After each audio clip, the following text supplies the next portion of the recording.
Mark Hale for the New York Post here from Post headquarters in Midtown Manhattan. We're talking today with Paul Schwartz, our Giants beat writer, and this is our first chance to talk to Paul since Giants training camp started. And Paul, the biggest story of camp so far has been Osi Umenyiora and his situation.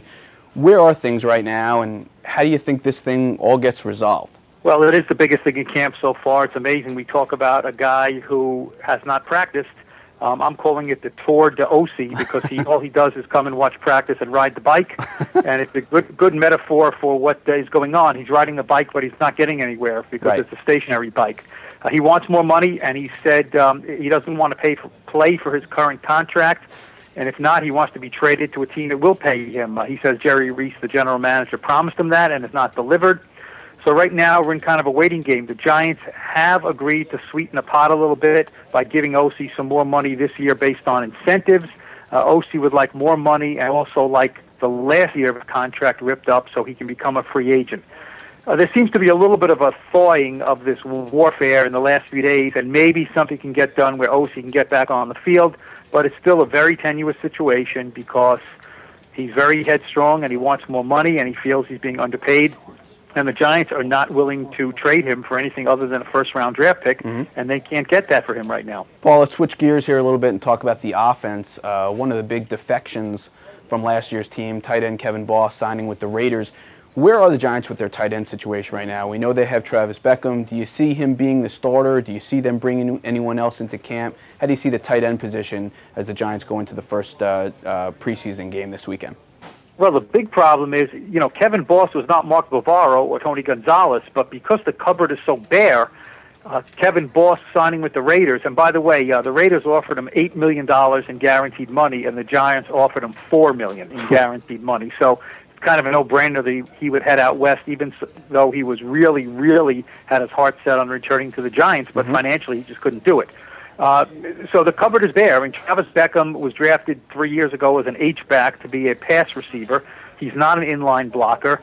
There's nothing there. Bear Pasco is kind of just a journeyman guy, played fullback last year. Jake Ballard is a big guy from Ohio State who can block, but he's not a pass catcher. So, before Boss left, they signed this guy, Ben Patrick, from the Cardinals, who was not a great player, but he was an okay player, and he probably would have made the team. And then a few days after he got there, he said he told the Giants he does not want to play football anymore, and right now he's retiring. So it is a pretty pathetic situation right now for the Giants. And Paul, Steve Smith not back yet, coming off a major surgery and remains a free agent. He was in visiting the Giants the last couple of days. Where do things stand with Smith, and what does this mean for the Giants for that third receiver spot? Well, Smith would have, he's a free agent, and had he not gotten hurt, he would have been a huge player on the free agent market. Don't forget, this is a guy a couple of years ago broke the Giants' record with 107 catches. Right. And he was off to a good season last year, and he hurt his pectoral muscle, came back, and in the first game back, he blew out his knee, required major microfracture cartilage surgery, and he's not ready to play. I mean, he's probably a month or two from getting on the field right now anyway, maybe not 2 months, but certainly a month. So he's not signed. He was in, and he has talked to the Giants the past couple of days. They'll probably get something worked out. It is not imperative they sign him right now because he's not ready to play. Right. They can send him back to California and say, go work out for another 3 weeks, and then we'll look at this at a later date, and we don't have to put you on the cap just yet because he's not ready. But they need a third receiver. You got a rookie, Jarrell Jernigan, who's looked okay. Dominic Hickson, coming back from knee surgery, has looked okay. There's a lot of guys there who are not proven players, and we'll see what happens. None of them the caliber of Steve Smith in his prime. We're talking with Paul Schwartz, our Giants beat writer here. And last question, Paul, for today's post, you wrote about Henry Hynoski, an interesting guy who is in the mix for the fullback situation. Do you see him emerging as the guy to replace Madison Hitchcock for last year? And what's the deal with Hynoski? Well, what's the deal with Hynoski? That's the question everyone wants to know, right?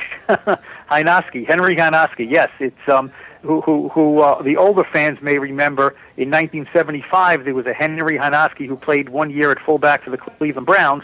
That is this Henry Hynoski's father. So there is fullback blood runs in the family. There's really no other fullbacks in camp, so it's Henry Hynoski's job to lose right now. He was not drafted out of Pitt. He's like a 265-pound guy. ran for over 100 touchdowns, and kind of a high school legend in the Cole region of Pennsylvania. It's right out of Central Casting. It could be Hoosiers for football, and he's a big tough guy, and he says he's crazy like a fullback should be. And I think, barring an injury, he's the starting fullback for the Giants, and I'm really excited to see him in the preseason because he really packs a punch when he blocks. Wow, interesting that this guy could come out of nowhere and end up being the starting fullback for the Giants. All right, well, we'll talk a lot more with Paul as the OC situation gets resolved, and we'll see what happens with Steve Smith and the Giants tight end situation as well. You can follow Paul on Twitter at NYPost_Schwartz. For the New York Post, I'm Mark Hale.